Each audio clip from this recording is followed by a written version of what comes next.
No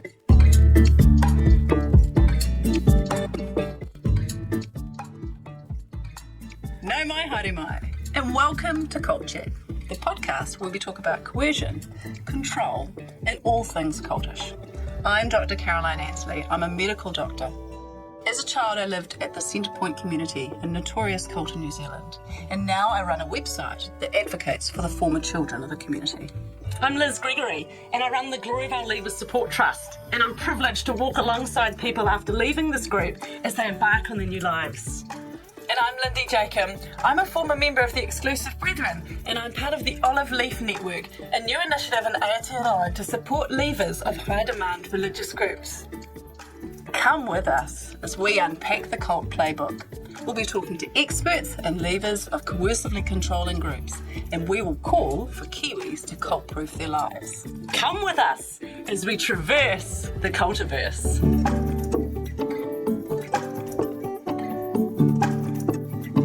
A warning, this podcast contains references to subjects and discussions which may be difficult for some people to hear. Please take care of yourselves and your whānau when listening.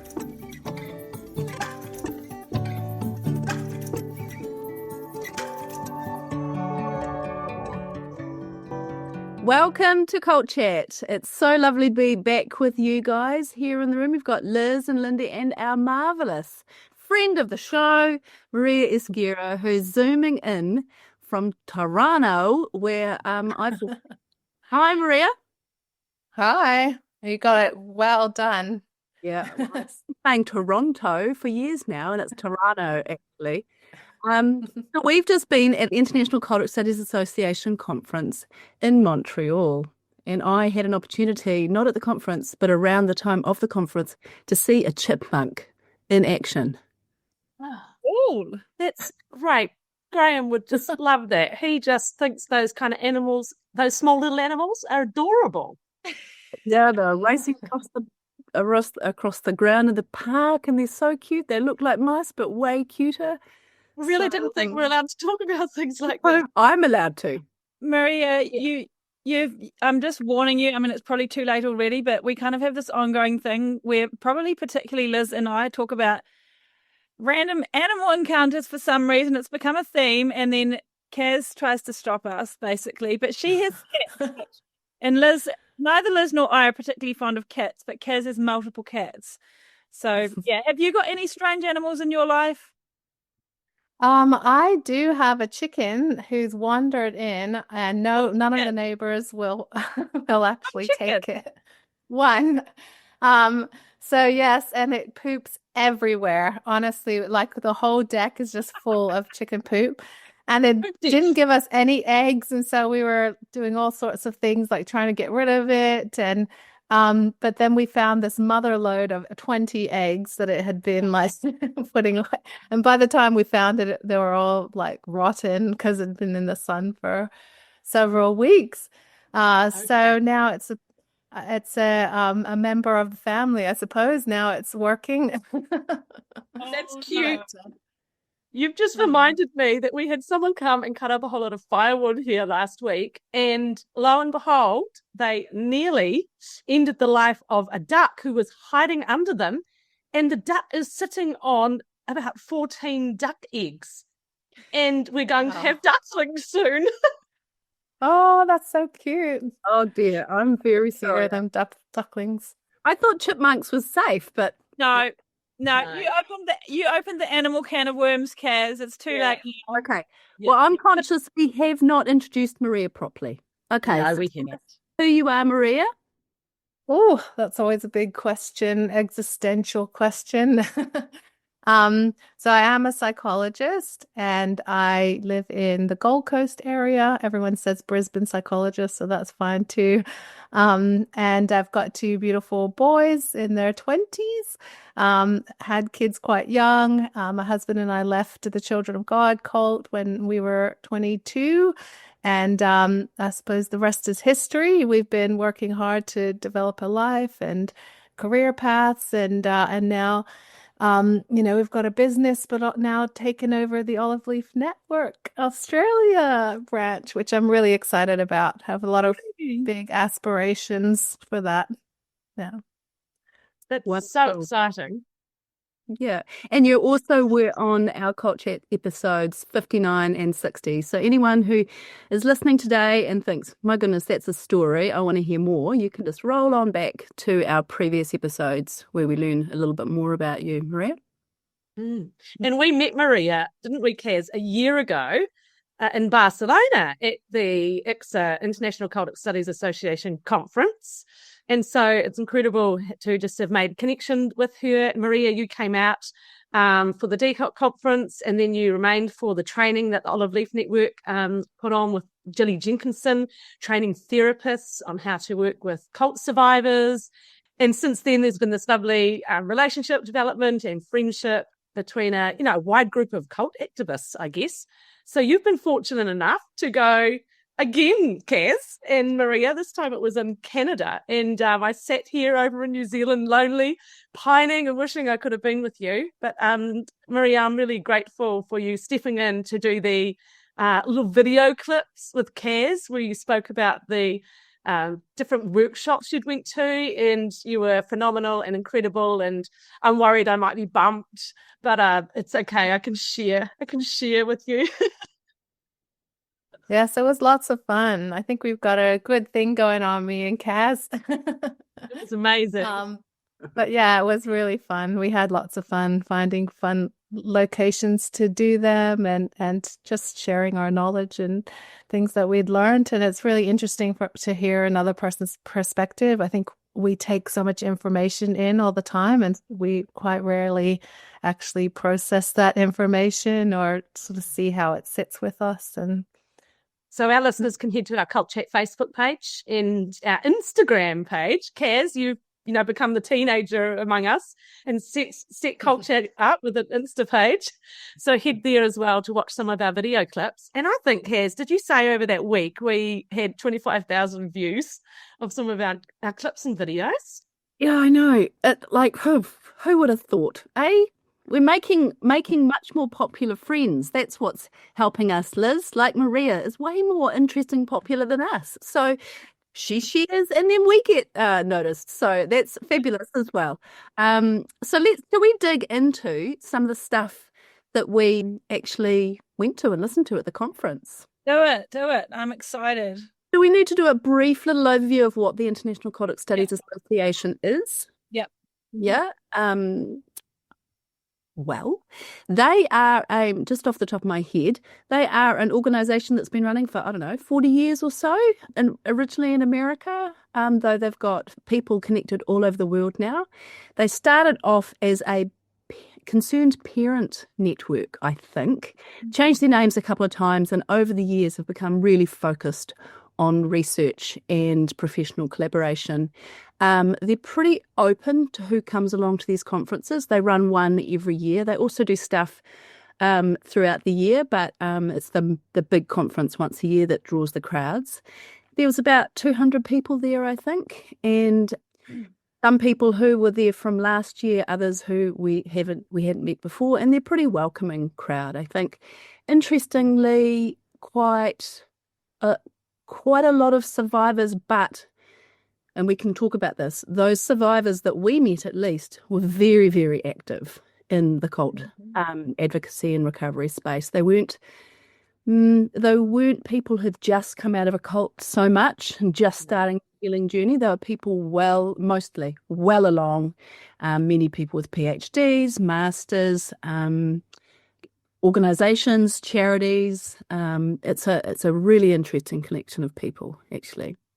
I recall it being a lot of people who'd moved from their personal experience and then had specifically gone and studied in the area of the culture world so that they could assist. So maybe they're counsellors now, or social workers, therapists, psychologists. I was quite, it was heartwarming actually to see people turning their life's worst events and being able to draw on them to help other people. So, shall we start off with Maria, maybe? If you've got a talk right at the top of your head that you wanted to share, we could go from there. yeah, well, I think that probably just leading on from what you and Liz were just saying, I think I was just so impressed with that one, the lived experience one, where, survivors of cults, some of the documentaries that they're doing and the books that they've written, and just these powerful people with like no shame, just even though there might be some tears or shaking in the voices, and, the impacts are still really, there for everyone. But I just saw, they were doing things beyond the cults, the sphere, but also doing things like, anti-trafficking organizations and lots of other things, bullying, like talking about bullying in workplaces. And just because I think there's so much overlap in the sort of cultic abuse, which is, and I think our experiences are so valuable. And so I felt really empowered. Usually after going into like a group with a bunch of survivors, you sometimes feel this heaviness and this tragedy and sadness. But when I walked out, I was like, I want to listen to every single one of these people speak and teach me. So it made me feel really empowered as a survivor who's speaking up now, who was deathly afraid as a professional to tell anyone for 20 years. And now just feeling like, oh, this is the movement. People are speaking up and they're actually being listened to and valued for their experience. So that gave me a lot of hope. So our listeners might like to know that across the period of the conference, you've got 5 days, and in each time slot, there are workshops that you can choose from, electives. And there are up to like 7 at each time slot, I recall last year. And you've got this huge difficulty, what do you go to? So many options jumping out at you. So I'd be really interested to hear, how you decided what you were going to go to. Did you go together to workshops? Did you go separately? How did you spend your time? Mm-hmm. I think we're probably about 50% or maybe a bit more went to the same ones. Because I don't know why. I hadn't really thought about why. And about, half the time we were at different ones, just according to our different needs. So I think you just had to. There was also a stream in French, which was easy. It knocked that one out. And it was online, and so you can go back and listen. And there were some repeats as well. So I mean, I guess the first one I wanted to talk about was one that caused a bit of a stir at the time, actually. It was from Cyrus Abbasian, who's a psychiatrist in the UK, and he's an expert on extremism and neurodiversity. And so his context is he sees people with serious mental illness in his clinics, but particularly also works in, I think he advises outside of his workplace about extremism and risks associated with that. So he came in right up front, said, I'm not a cult expert, but I have noticed that a particular cult, who has an international following, I won't say the name, tends to go to psychiatry conferences and puts up big banners about why psychiatry is harmful to people's health. And yes, I think you know which one I'm talking about. Does it start with S and end with Y, or maybe? And also offers alternative mental health intervention. And he noted, if there's a problem between delivery of care and demand, and you've got a cult who's offering to treat people's mental illness with a non-evidence-based treatment, it's a risk, a real risk. And he was looking at his group of patients and going, well, of these people who might not end up getting into our health service, who are at highest risk of being recruited into that particular group who offers mental health treatment. So he was examining neurodiversity in people with severe mental illness and their particular risk of ending up in a cult, which, for me at least, I hear a lot of people asking, why is it that there seems to be more neurodiverse people in cults? That's what survivors are saying to me. So it was an interesting question, and I hope we can get him back on the show, actually, because he was so impressed. Kaz, you said it was at the start, you said it was controversial. What was the controversy there? And I'm guessing you're saying that because there was kickbacks from some people in the audience, or what was the controversy there? Oh, well, you might want to say, Maria, you were in the room, weren't you? Yes. Well, basically, I think when we talk about vulnerabilities, people really feel like you're maybe judging them or thinking that they're stupid or something like that. I think in Catherine's um, when Catherine Mostu, this clinical psychologist, yeah, she was talking about, you don't have to be a fool to be fooled, and she literally teared up after decades after. So she still felt that she had been a fool, and she was trying to get over that shame. And so I think when you bring up things like, someone potentially has a mental illness or some vulnerabilities, or then people can feel like they're being targeted or ashamed or it's their fault or something. Right. But I don't think he was saying that at all. And I suppose from my experiences, I can definitely see that a lot of people with autism or ADHD or something, they are more vulnerable to these groups that offer you sense of purpose and connection, and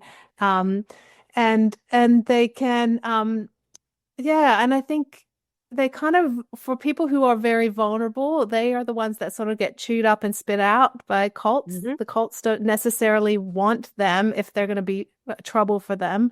They want people that are, going to work and not cause any, not need anything at all. They don't like people with needs.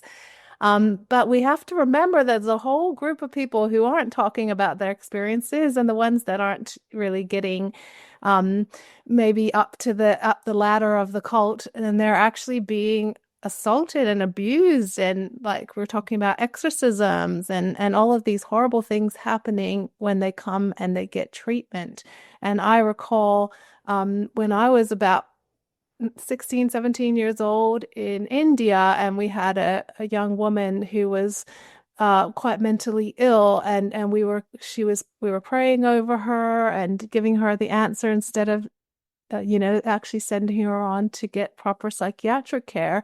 And she ended up taking rat poison. And, that's something that I was obviously just a teenager at the time, and I watched her, very unwell, and her life ended. And it really, like, it was shocking to me that the cults, a lot of times they will give people these false hopes, and they'll tell them that they can just fix their illnesses, and so I think we have to remember there's a lot of people that are being harmed by quackery intervention, culty groups, and extremism. So I've been contemplating this concept a lot as well, and I think there's a difference between people who get recruited into cults. I think a lot of the research says that it's not necessarily at that point that anyone has more vulnerability than another, although some will, but that a lot of very clever, intelligent people, but it's that they will be recruited at a turning point in their life where there's some vulnerability at that point in their life. Perhaps they're just disconnected from their family, or they're traveling internationally. And so you're at a point in time where you might be exploring a new worldview, and someone offers you a promise of a good life to solve all your problems, and cults often, present a problem and present an answer and a solution, and you've got some lovely naive people. I saw a lot of that in the Gloriavale context, but then I saw a lot of people leave the group in the very early years, and I wondered whether the ones that remained may have ended up being more neurodiverse. I'm looking now at the first generation of Gloriavale recruits versus those who left. And I do think there's a difference. Those who've remained, I can see strands of mental illness that had come through from their family lines that have afflicted them. I've seen them with the autism and Asperger's socialization issues, and they're still in there. And I feel like if a cult can get a vulnerable person and hold them, they'll actually remain in there potentially the rest of their life. Whereas someone else may find they have the ability to leave more readily. So that's just a concept I'm considering in the Gloriavale context. Who remained? I really think the advocates that are speaking out, a lot of times they're the ones that got to leadership, or they were the best, so they're actually the ones that didn't have the same sort of vulnerabilities maybe.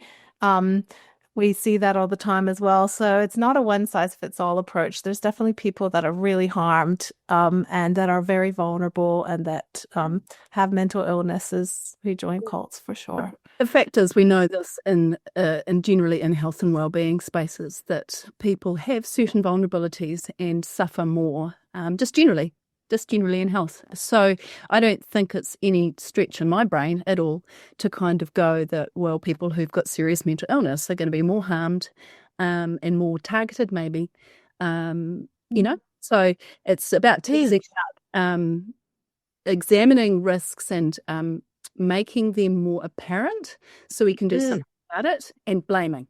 They're different things. Yeah, they are. And each cult has its own target audience. I remember Laura from Shincheonji saying they didn't want people that had mental illness. They didn't have time to be working with people who had difficulties. So it really depended. And the group you came from, Kaz Centrepoint, well, it was a therapeutic cult. So, of course, it was going to be, appealing to people who felt like they needed some therapeutic input in their lives. Yeah. That's true.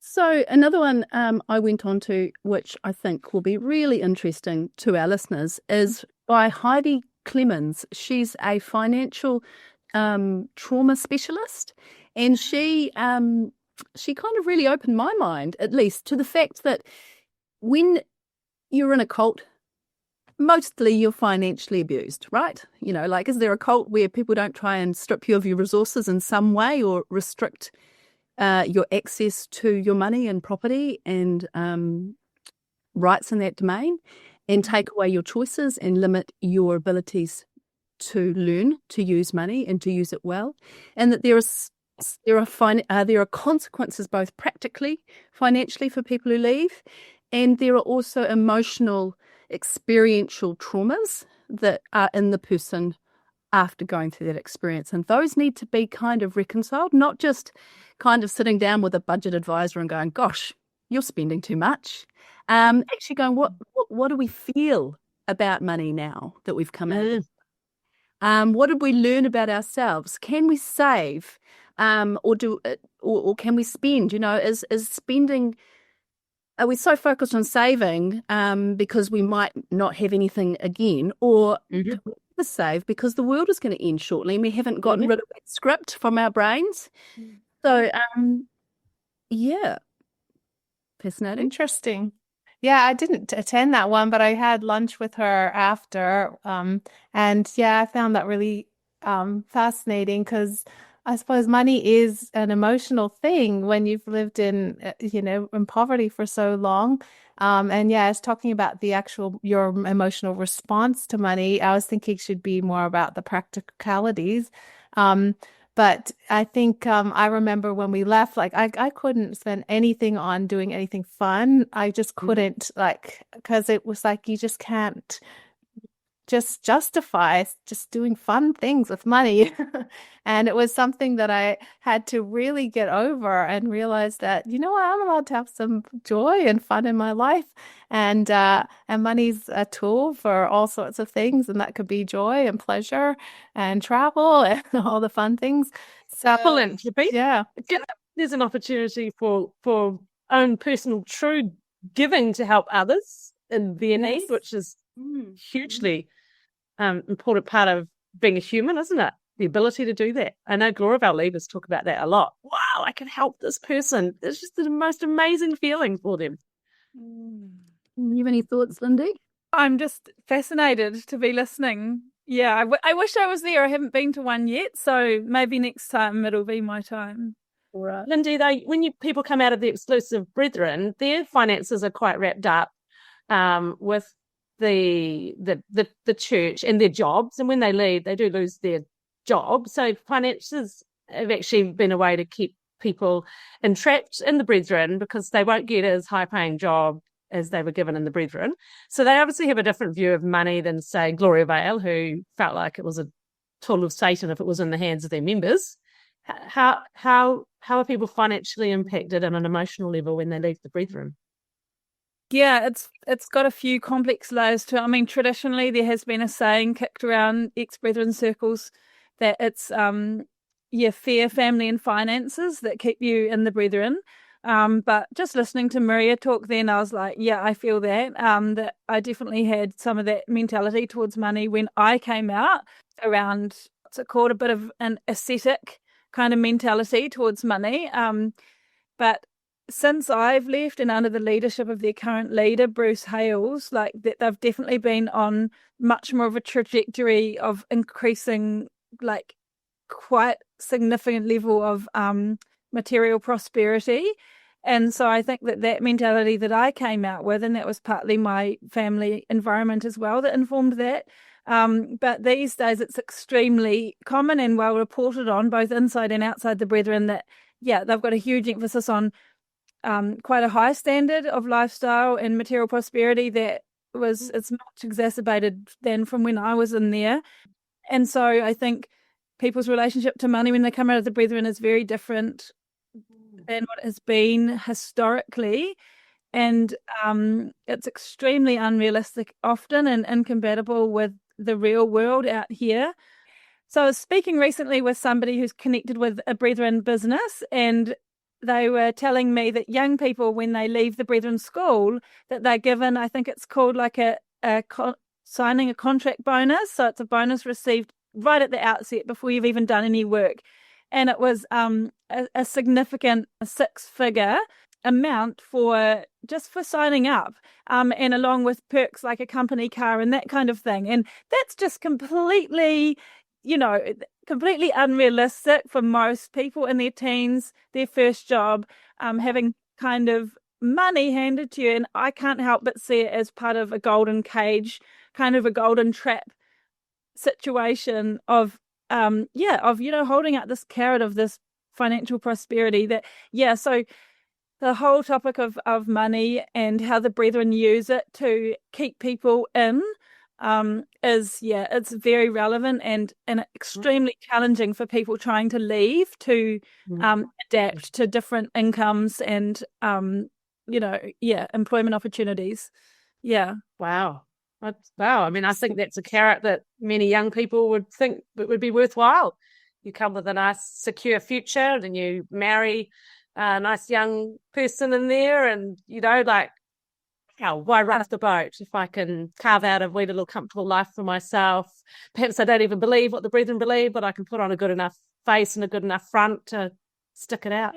Yeah, I think there are a number of people like that, and it's really challenging because, for me personally anyway, I really believe that there are better things to live for than financial prosperity or, certain lifestyles, that there's a lot of joy and fulfillment to be found in other things. But not everybody, for some people that is their highest goal, is their own personal comfort and living, high living standard. And, if that's the choice they want to make, well, the brethren could be a good place to be. Well, I won't be signing up this week. Hey, girls, when I looked at the schedule of the workshops that were on offer, there was one that jumped out at me that if I could have gone on a plane and gone to it, I would have. And it was a woman called Eileen Barker, and I met her at last year's ICSA conference and actually had a conversation with her. I had picked up there had been just a little concern over time that she may be something what people call a cult apologist, and our listeners might not be aware, but there are a group of people in society that might be more willing to give the cult the best explanation of why they might do particular things. And for people who've come out of cults, they can feel quite let down by a cult apologist. Like, why would you support a cult? Like, where's the value in that? And there's been a question mark around her, obviously, for a while. So she just decided to come in front-footed at the ICSA conference, I understand, and ran a workshop called, basically, I think, am I a social scientist or a cult apologist? This year it was cult apologist, anti-cultist, or social scientist. That's the name of it. Cultist or social scientist with a question mark. And I thought, wow, okay, he's a gutsy woman going in potentially to the lion's den with people that may view her one way or another. And I have been desperately wanting to find out, did any of you attend it? And how was it received? And what was the content? And is it just possible that there are people called social scientists who hold no particular view, but they're just looking at this phenomenon, and is there a place for that? Do you have to land one way or another? So did anyone go to it? Maria went. Maria. You didn't go, kids. No, I didn't. I did something else. I would say that a social scientist in this field feels a little bit like as someone in the African savannah watching a lion attack an impala and just looking on. That's what it feels like in this area, which is fine, I guess, if you're a human watching lions and impalas, but it's a little bit different when it's humans watching humans.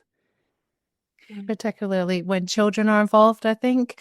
It's hard to say there's no kind of good or bad. It's and just kind of look at it objectively.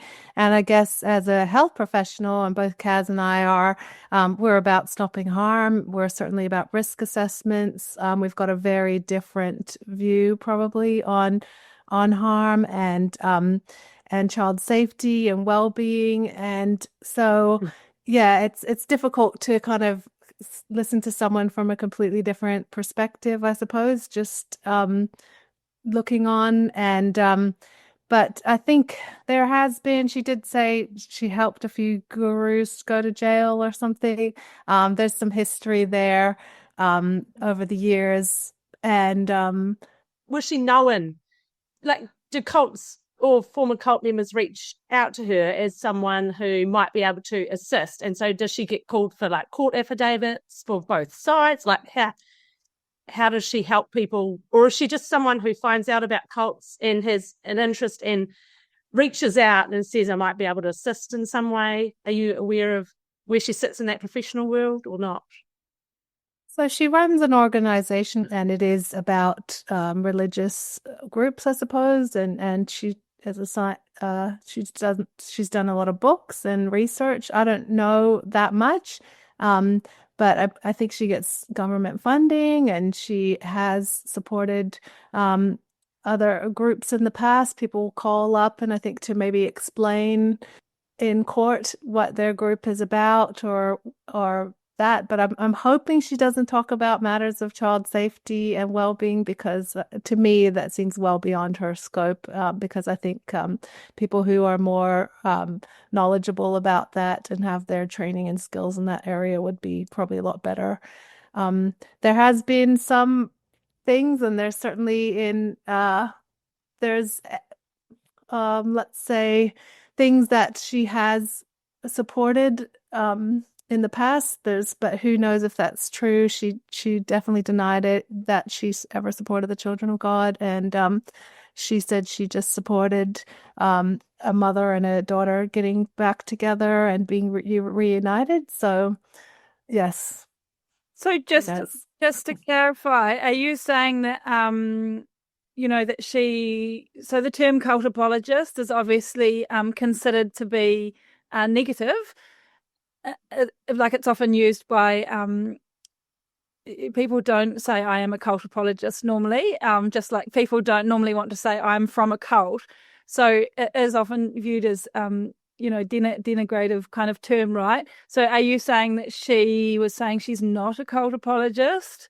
And yeah, again, for our listeners, just to make it really clear, if you're not familiar with the term, it is usually viewed as negative because it's seen as people who are defending cultic ways of life, cultic beliefs and behaviors, and it is a fine line to balance, right? Like I too am a believer in the human right to freedom to believe what you want and to largely to choose your lifestyle, but where the line crosses, as we've spoken about many times on culture, is when your right for freedom of religion or freedom of belief is actually breaching other human rights, particularly those of other people in your community and of children or vulnerable people. Like if you're, if in the name of your religion, you're then breaching others' rights for education or employment or basics of safety, all that kind of thing, then you've got a big problem. Whereas often people who are called cult apologists can sort of be veering the wheel so much, the way of people were allowed to live however they like and believe whatever they like. And if they're into child sacrifice, it's all good because it's just their, religion. That's okay. That's the stereotype, right? I'm just arguing it here, but that's how they're portrayed, that they're like trying to be so objective that they're just like, we're just here to observe the tribal behavior or the social behavior. We're not making judgments. That's the stereotype. And so was Eileen saying that she's not like that? That she does care about the breaches of human rights when they happen? Is that what you're saying? Look, I can't put words in her mouth, but I think her whole thing was about the people at her university or whatever that say, why are you going to a ICSA conference? And then they call her anti-cultist, and then she says she's getting it from both sides. And then people are calling her a cult apologist. Yeah, so I think that's what she thinks. But I mean, Yanya's a social sociologist as well, the same, and she's very clearly is very clear about the harms that kids experience within cults.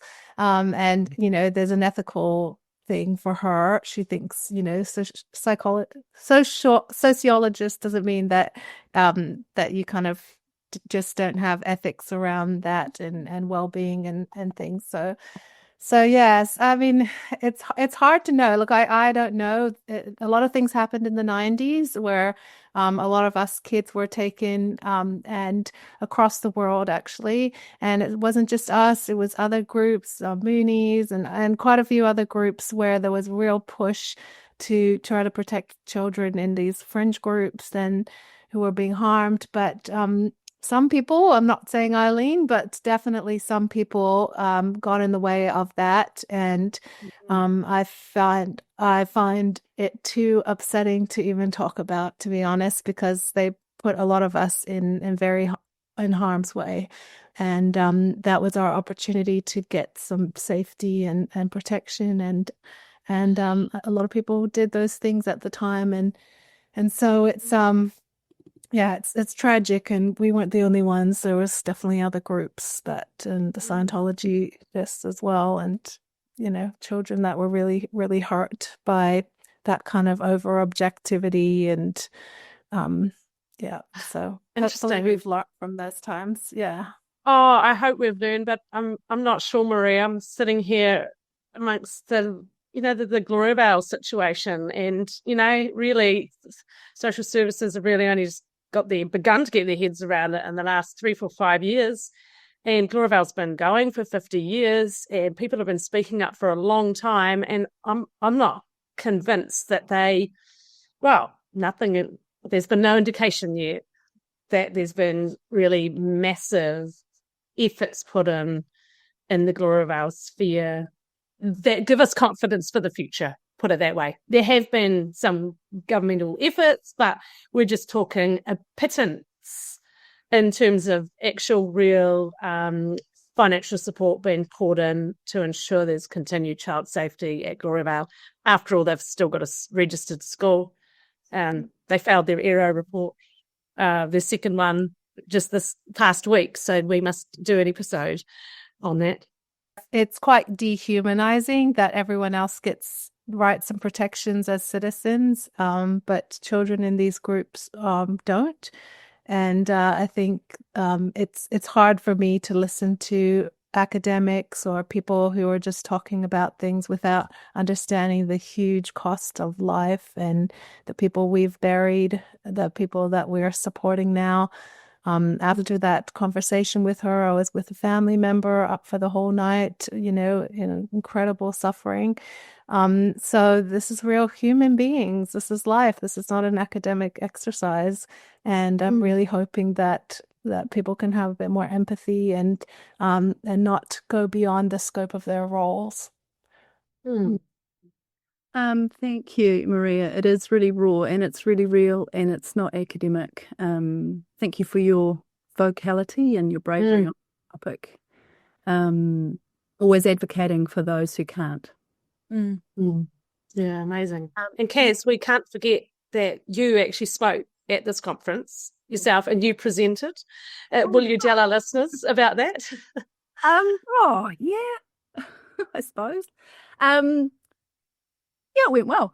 I talked about a specific project I think I've mentioned before on Cult Chat before, that it was really to try to highlight to people that in New Zealand, at least, we have doctors and nurses and other health workers who work in the public health system have access to a resource about supporting people who are in cults, who have come out of cults. And I wrote that with all three of you helped, actually, plus a lot of other people in New Zealand and in other parts of the world supported the development of that resource. It's called it's on a platform called Health Pathways, which unfortunately only health workers can access.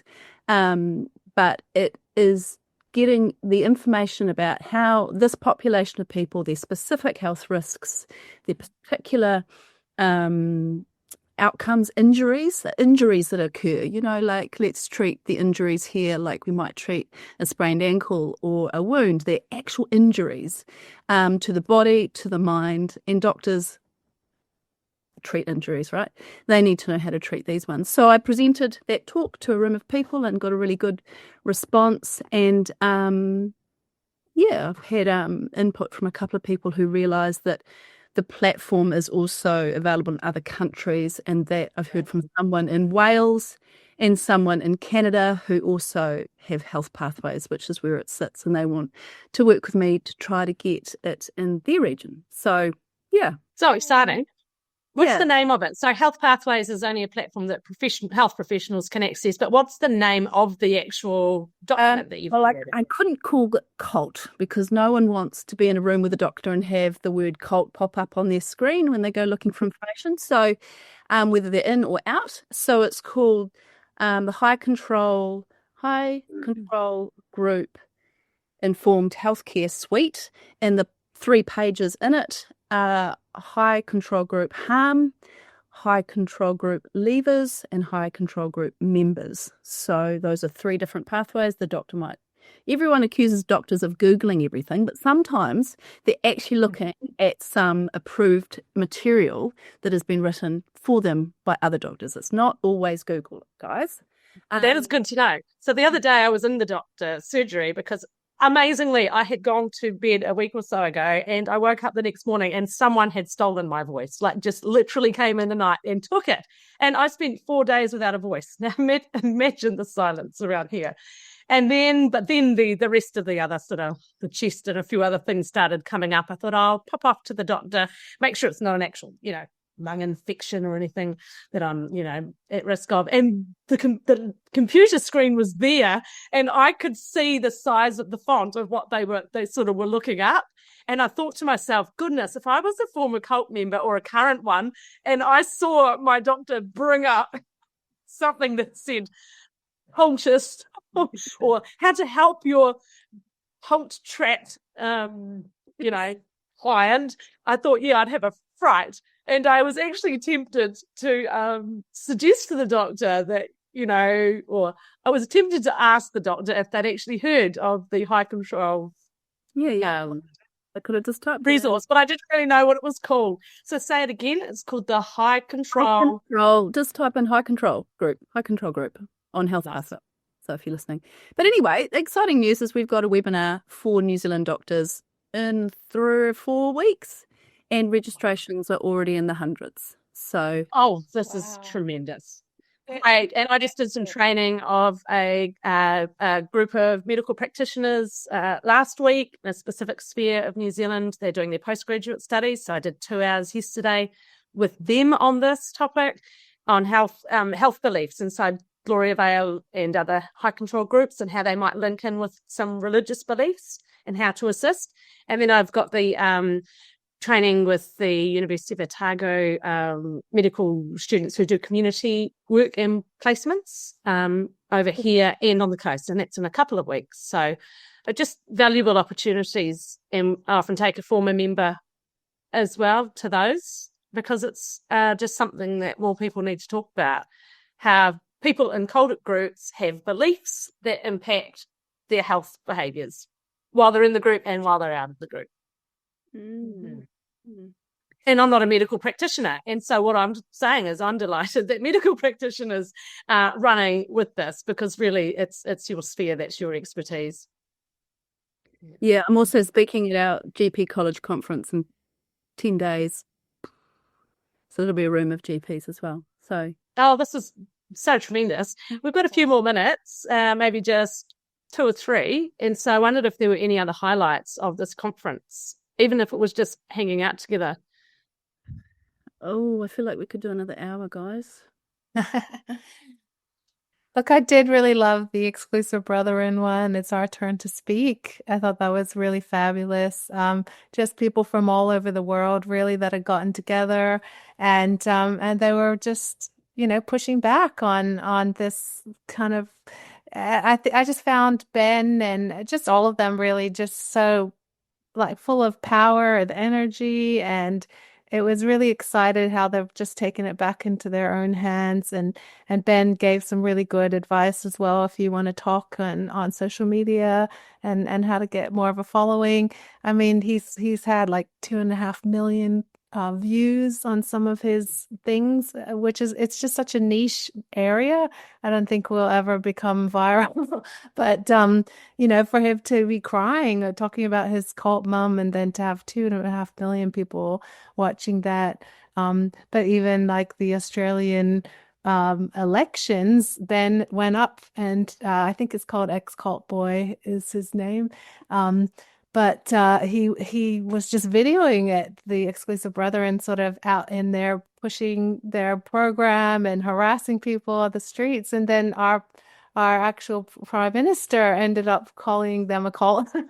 So it was pretty amazing. Like, he could have actually even changed the election in some regards, or certainly the way some people were actually voting, realizing that they don't want a government that's kind of got a cult in their pocket. Or I'm not calling it, by the way. That's what our prime minister called it.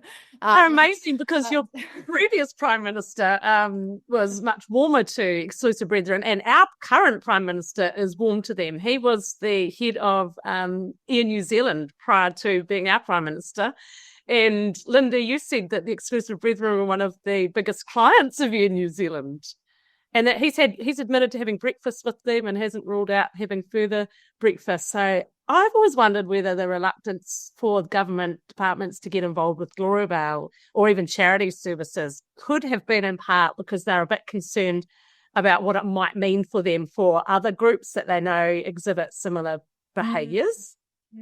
So watch the space. So the Get a Life podcast as well. Linda, your dad has featured on that, hasn't he?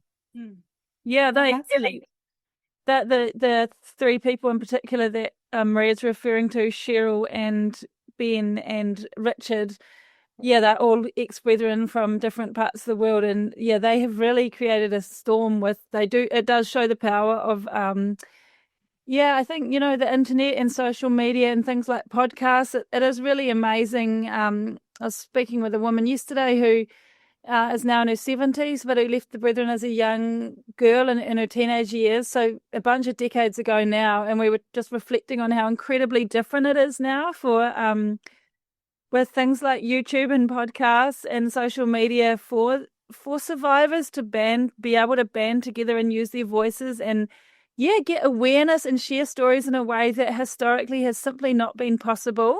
It is it is incredible.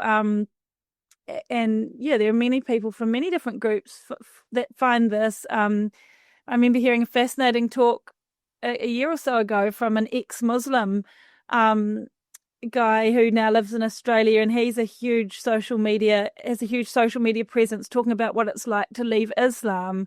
And for him now, it's unsafe for him to go back to his former country because of the level of speaking up that he's done. But he's, a strong advocate in that area, saying, we need to be able to leave this religion, and if we choose, and to be able to speak about it. But he was speaking about the phenomenal power of something like YouTube and the internet for being able to speak up and use your voice. So that's wonderful that you were able to meet them, Maria, and they have definitely had a huge impact on the inside of the Brethren, and they're also able to, in a way, sometimes activists like that, they're able to say things and do things that, sometimes some of the rest of us have to be maybe a bit more careful about. And we've had so many accounts of people on the inside listening to these podcasts, even surreptitiously while they work, listening to them in earbuds as Brethren employees with like their boss sitting a few meters away. Like people are it's quite funny hearing some of the stories. They just can't stamp it out. Amazing. I love Lindy, it. one of our most popular episodes is still the one that you did, one of our very early episodes where you spoke about the Exclusive Brethren and your life. And then we did another episode about the Brethren, and a specific excerpt from that episode was taken by Plains Media and submitted on behalf of Cult Chat for their broadcasting awards last year, and we run the community access show, and it was based on that episode where you were talking about the Brethren. And at that time, the man of God had come over to New Zealand, and he had just, at the drop of a hat, he'd asked everyone to leave their jobs and fly up to Palmerston North and have a conference weekend. And really it was almost like a bit of a rallying of the troops and a reminder of, what's expected of them as Brethren. It sounded like the New Zealand Brethren were just getting a bit loose. And I'm also recalling, it would have been around a year ago, that the Exclusive Brethren in Australia were raided by there was a federal department investigating like their One School Network and their ATO, the Australian Tax Office. Tax. And they were investigating the Big Brethren charity. What's the UBT? UBT, yeah. It's not a charity, it's a business. Yeah, business. And they got raided, and like their laptops got taken. And I've never heard a thing since. Like, where is that investigation at? What's happening? Do you know? Yeah, no, I don't know. It's still like under investigation. I mean, the Brethren very swiftly after that moved to close down UBT accountants, which is part of what was investigated. It just, mysteriously closed down, and the Brethren clients were advised to, seek their accounting services elsewhere. So it's pretty clear that there's some major things happening. But just jumping back to the power of social media, I've just brought it up on my screen, but just recently on the 10th of July, a letter was read out to all the Exclusive Brethren globally, really trying to stamp down on social media, which is a really interesting picture of, how they know the power of it and how they don't want it. So I'd love to read it out. It's just a paragraph. So this is, again, it was like read out in all the meeting halls around the world where the Brethren are. And it says, "To the beloved Brethren," which is their common way of introducing a letter. And for some reason, they love the word universally. I don't know why, but it just comes up all the time. So it says, "To the beloved Brethren universally, regarding the use of social media, it has become necessary to warn the beloved Brethren about using social media networks such as WhatsApp, Instagram, Facebook, Pinterest, etc. These social I think somebody in the older generation obviously wrote this, because if they were of the younger generation, they would have included things like TikTok and Snapchat and goodness knows whatever other ones. Podcast platforms. Me in my 30s am unaware of. So it says these social media sites are used by the world to proliferate evil conversation and corrupt images. Use of these networks by brethren or chat groups, etc., rightly called the fellowship within a fellowship. This is another one of their catchphrases that they really just detest. Fellowship within a fellowship. By that they mean like subcultures or subgroups formed. And is foreign to the whole universal fellowship to which we belong. 1 John chapter 1 verse 3-7. We would appeal especially to all parents and heads of households to take up responsibility of protecting us from these dangerous and harmful activities from the concerned elders of the assembly universally. And then it lists a bunch of leaders' names, and it's quite interesting. Bruce Hales, despite being the leader is very careful to leave his name off anything like this, to help protect him from, the flat might come.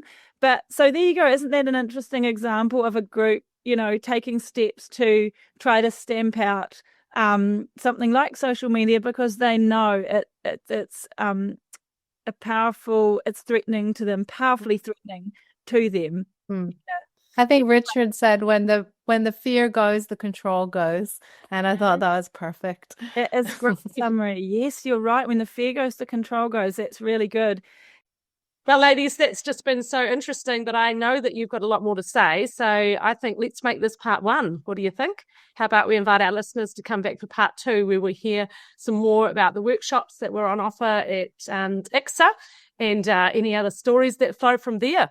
So thanks to our audience for listening and encouraging us. Make sure you're following us on various social media platforms, because we believe in the power of social media to spread important messages across the airwaves of New Zealand and other countries. Thanks, Plains Media, for trusting us with you and your listeners. And join us again for another episode, another day. Thanks, everyone. Bye. Bye-bye. Bye. See you later. If anything in today's episode was difficult or upsetting for you and you would like to talk to somebody, we encourage our New Zealand listeners to free call or text 1737 for support from a trained counsellor. Or you might like to visit the resources section of the Olive Leaf Network website, where you can find a range of organisations and resources that might be able to support you. We would also like to remind you that the views and thoughts and opinions that have been expressed in this program are the speakers alone, and Cult Chat does not necessarily endorse or share them.